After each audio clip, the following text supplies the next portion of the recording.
4, 3, 2, 1.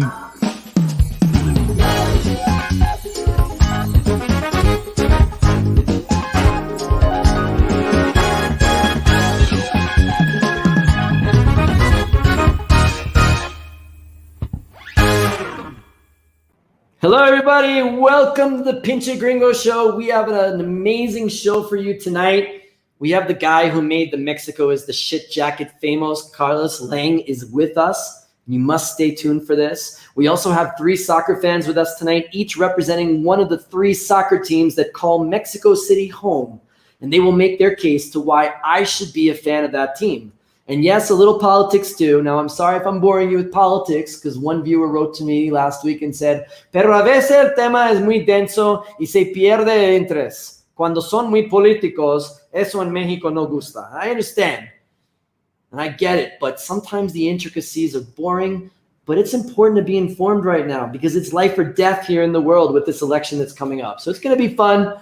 Stay with us. But first, in continuing sign that the apocalypse is near, on Sunday, Death Valley, California, usually the hottest place on earth, registered the highest temperature recorded since 1913 with a high of 130 degrees Fahrenheit. And for anyone who doesn't know, this antiquated system of temperature measurement, only used by the United States, Belize, Liberia, and a smattering of Caribbean and Pacific islands, it's fucking hot. Actually, 54.4 degrees Celsius to be exact.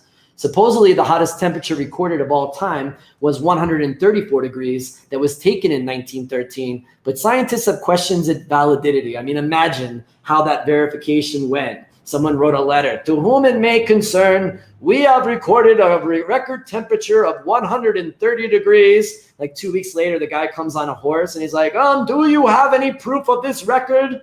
A photograph? And the other guy's like, what's a photograph? My friend Wilbur here saw it as well.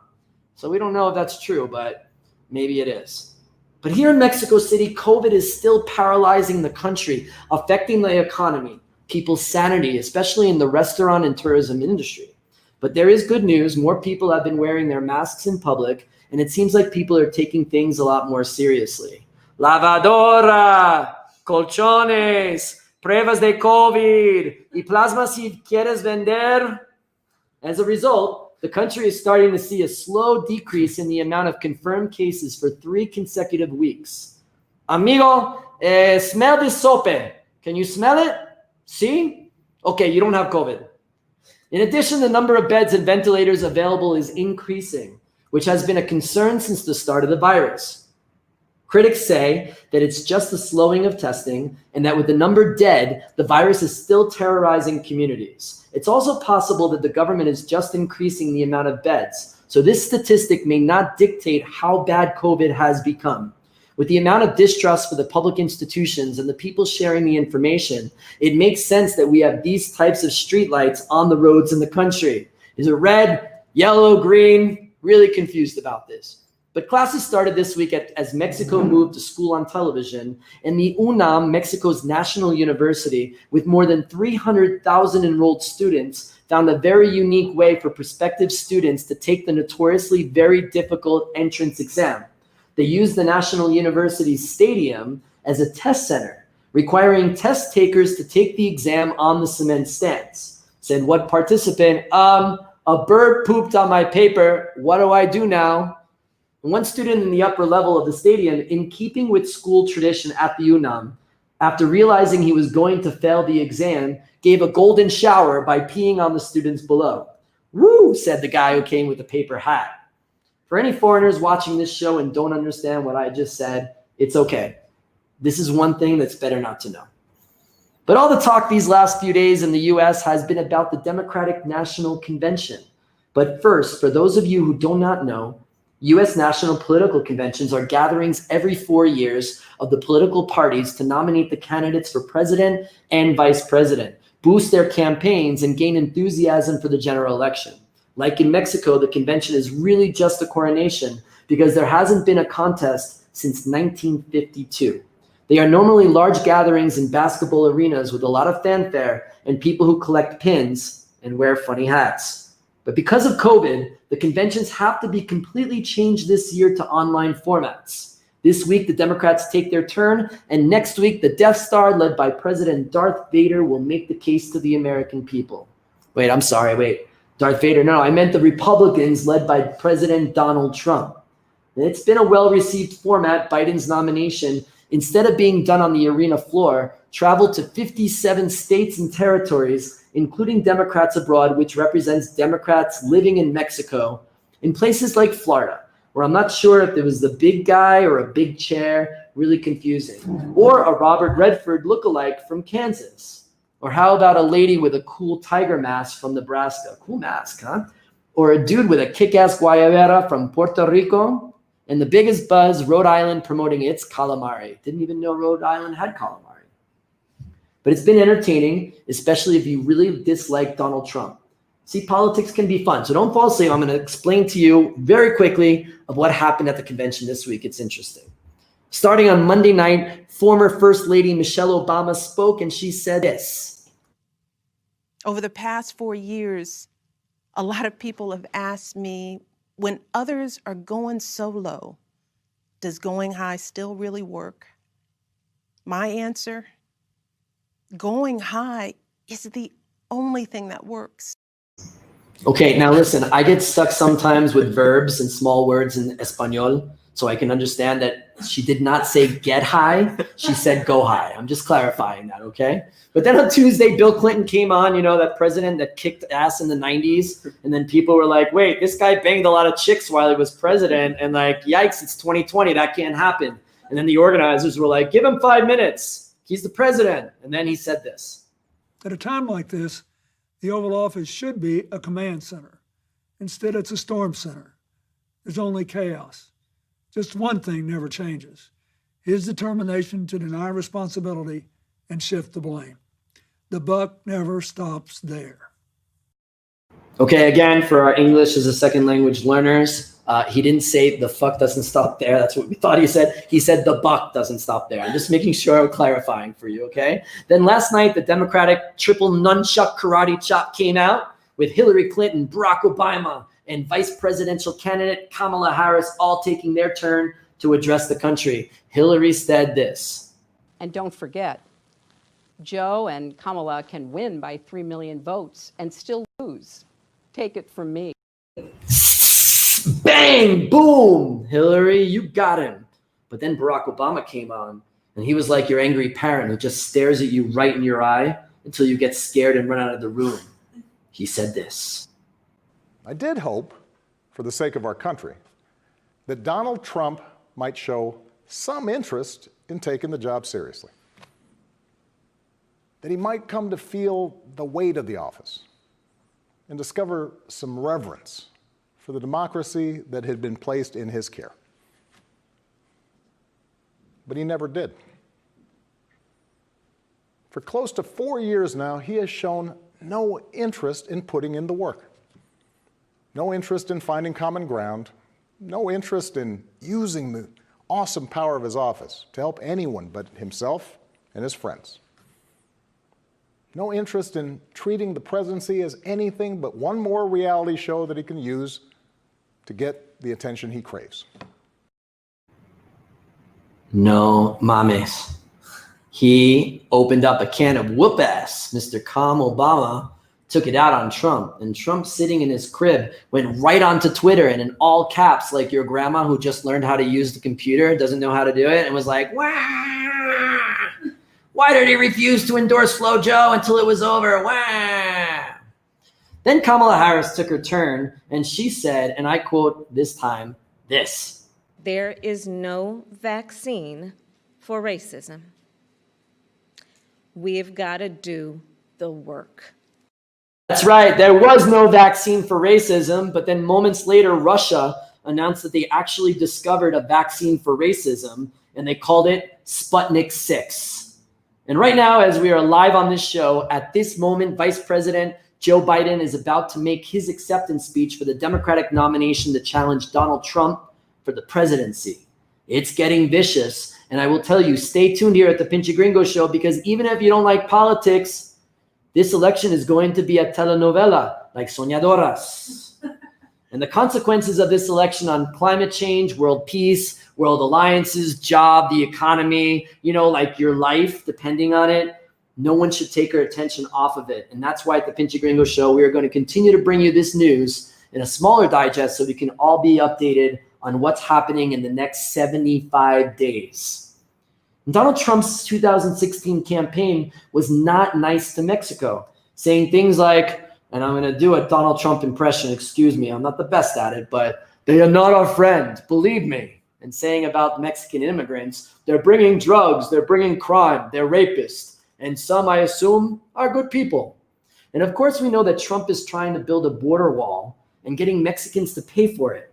And the worst offense he could ever do against our fine and beautiful, lindo, querido Mexico is to celebrate Cinco de Mayo by eating a taco bowl. So in 2017, a Mexican influencer by the name of Carlos Lang took a black jacket given to him by designer Anwar Layon with the words "Mexico is the shit" written on the back. He put it on, he took this photo right in front of Trump Tower. The Instagram post generated a ton of attention, but Carlos has continued to travel the world with great work and has been a strong advocate for Mexico. So Carlos, also known as Care Much, now joins me on the show. Carlos, thank you so much for joining me. I finally got you on, right? Telling me this happened. How are you, Danny? I'm happy to be here, brother. I'm doing good. It's so funny that because of COVID, we have to do this on remotely, but you live literally like 1 block from here, right? It's literally, I think if I look out the window, I can see you. Watch, look on your shoulder. There we go. Carlos, talk to me about something. So supposedly, like this guy, tell me the story about this jacket, because there's only like 5 or 6 jackets being made in Mexico. He gave you this jacket. You went to New York. How did all this come about? Yes, so Anwar, he's got so many different projects, like branding projects, and he reached out since he liked my job. Dude, I need to come over more often to your show. Like, I feel my English is going bad. So he contacted me. He said, I just want you to see my work and see what you think. So he starts showing me, oh, I do this, I do that. And then he pulls out the Mexico is the shit jacket. And I was like, oh, wow, this is strong. As a context, I used to live in Los Angeles. I lived there for 3 years. And over that time, Trump and Hillary, they were having so many debates, and he was talking a lot of crap on Mexico. So I was like pretty butthurt about that. So that jacket was like a statement, especially for me. He had only made 4 for his friends. So I went on, I traveled the world with it. And until I came to New York City, I was like, I need to make a good photo about this. I need to make something special with this jacket. And so I'm walking on Fifth Avenue, and I see like a bunch of people. Like, this is the craziest thing about this story, man.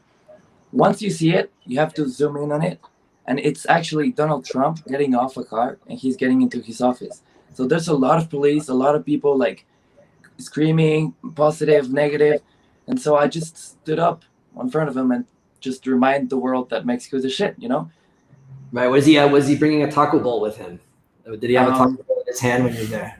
I don't know. I couldn't tell. I was just too focused on the jacket. Yeah, and he was president at the time, because this was 2017. Isn't that correct? He was not president yet. He's not president yet. No, okay. He had just made the announcement that he was going to build the wall. So that's why it was very special for me. Dude, so you put this on, right? You put this on Instagram, and what happened after that? Like, well, what was before putting it up on Instagram? I remember walking on the streets of New York for a couple of days and getting like a lot of shit about that. Like, even I got kicked out of a bar because they told me, you know what, we don't want any trouble, so we're sorry. We cannot allow you in with that jacket. It's just, really? And I was like, oh crap, so this is getting really bad. And so I just put it up on internet. I went on to sleep. I woke up, and then it was all over the news, vlogs, and like a lot of people wanted like an interview. I remember seeing even like El Potrillo, like very famous people, like sharing my photo and my words and what I wrote in it. Because I think it's very important, not only the photograph, but what I felt, what I wrote. So it all became wild, and we started just getting a lot of people who who spread the message that Mexico's a shit. We started like a campaign. It just grew bigger and bigger. Right. I think it's a really important message because a lot of Americans think that here in Mexico we have a sombrero in front of a donkey with a pancho, with a bottle of tequila in front of a cactus, and people freak out when they see my Facebook and there's snow in the mountains. Right? Dude, I remember 2 cheerleaders who came up to me in Los Angeles and asked me if we had any buildings in Mexico City. Yeah, absolutely. No, we can go off on this. I was in Cancun and I was telling someone I lived in Mexico City, and she said, well, why are you in the hotel? Why don't you just go home? Right? Like, thinking Mexico City was right next to Cancun. We can start all these things. So Carlos, with all of these things and all these things that people think, like, what has your role been after that about advocating for what the real truth of Mexico is? It is the shit, right? It is the shit, but it's got a lot of shit. But it's the shit like every place. My father always says, Mexico is the best, and it can be the worst if you don't go to the proper places.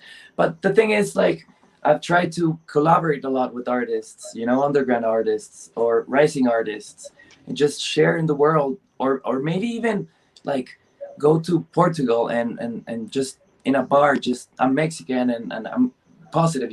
That's also telling the world that Mexico is a shit.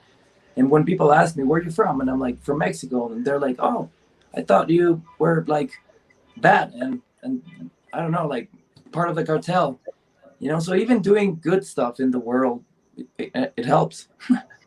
Yeah, absolutely. And you have about over 300,000 followers on Instagram, and I'm sure on other social media. So you have this incredible power to change the conversation and to promote that. So over the course of these 4 years, now where you are today, what do you think about today, like when you post on Instagram? Because I know there's a lot of people that post because they've got abs or they're great or they want to show their great lives, but you have a different meaning for your Instagram, which is really powerful.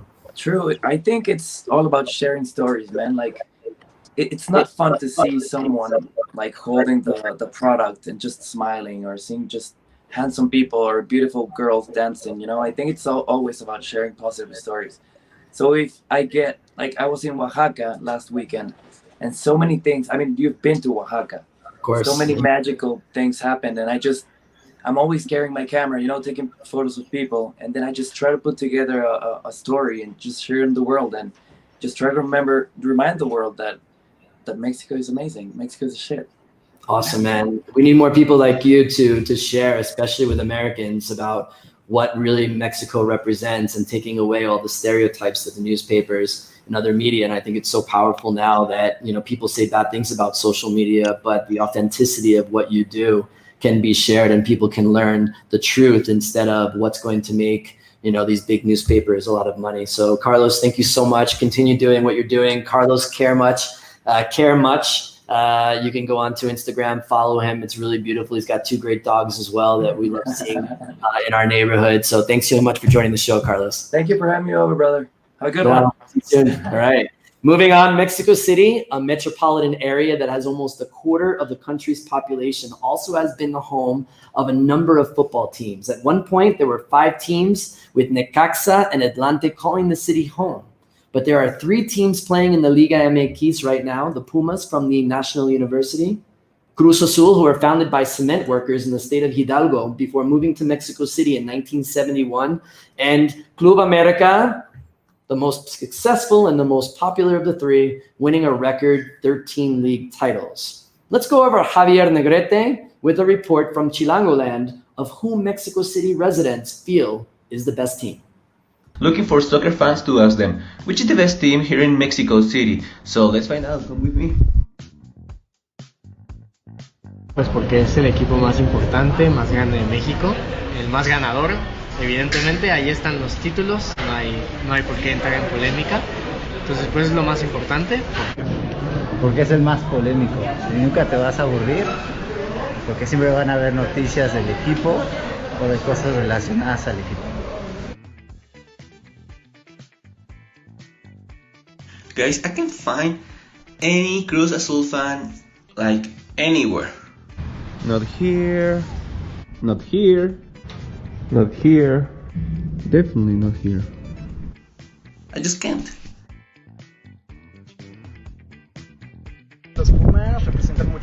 universitario que tenemos aquí como estudiantes, y siento que igual es uno de los equipos más decentes que hay en México. Que aparte de sus colores, que es azul y oro, tiene muchos deportes aquí en lo que es las instalaciones de Ciudad Universitaria. Tiene fútbol americano, tiene equipos de básquetbol, softball,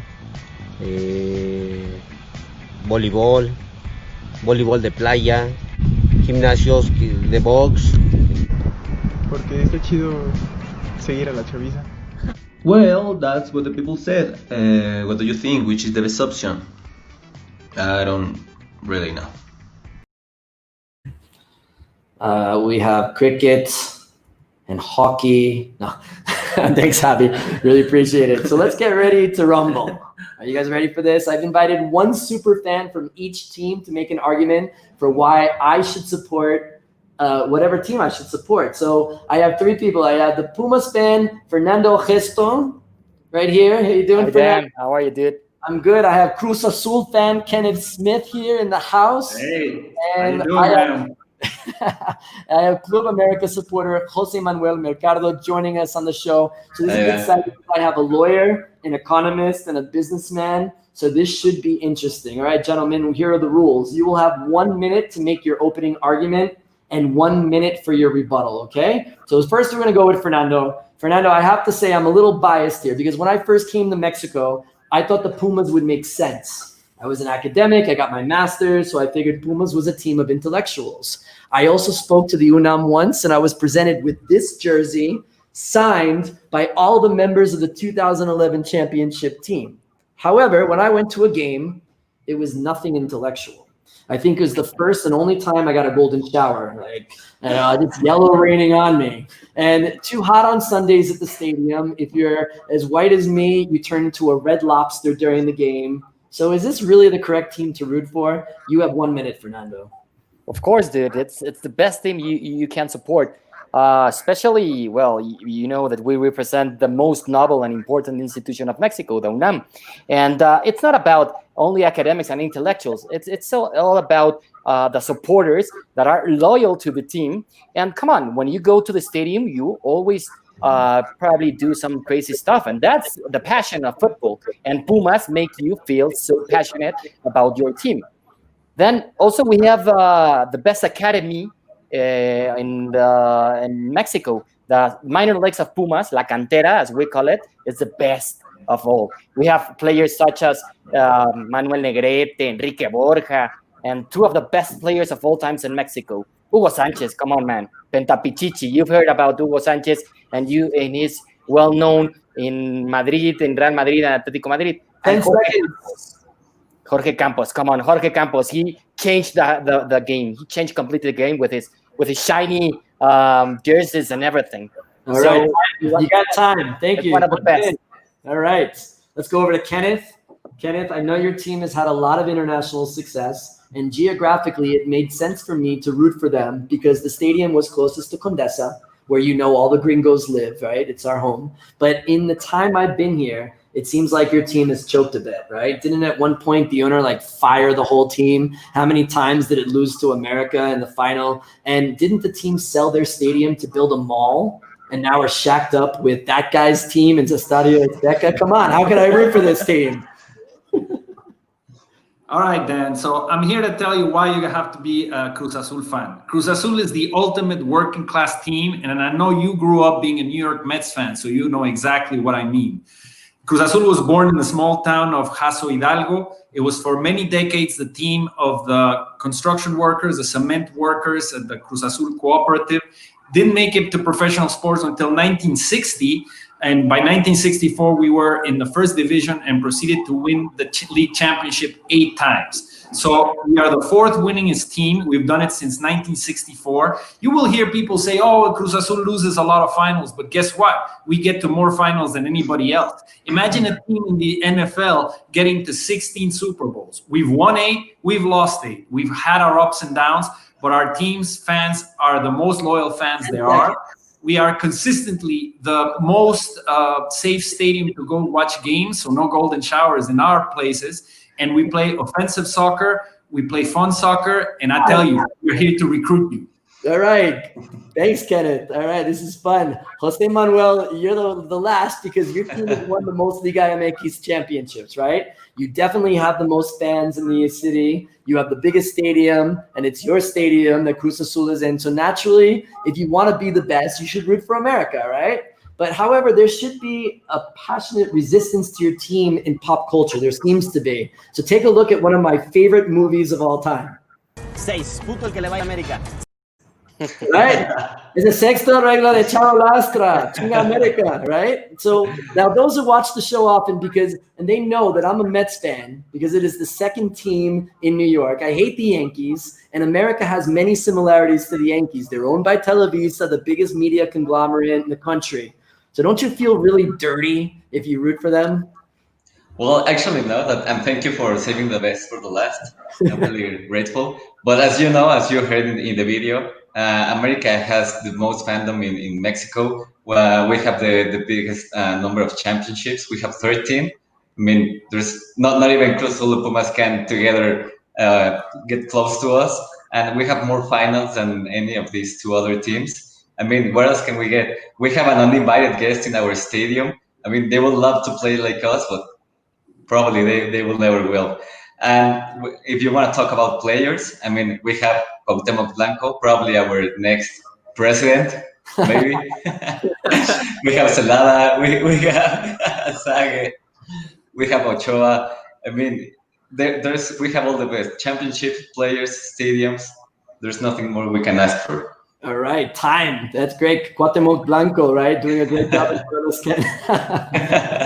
All right, Fernando, you have 1 minute, up to 1 minute for a rebuttal. What do you say about these guys and they're saying about your team? Okay, Dan, we are a winning team also. We have 7 championships. But the thing is that this is not about winning. This is about passion. Sports are about passion.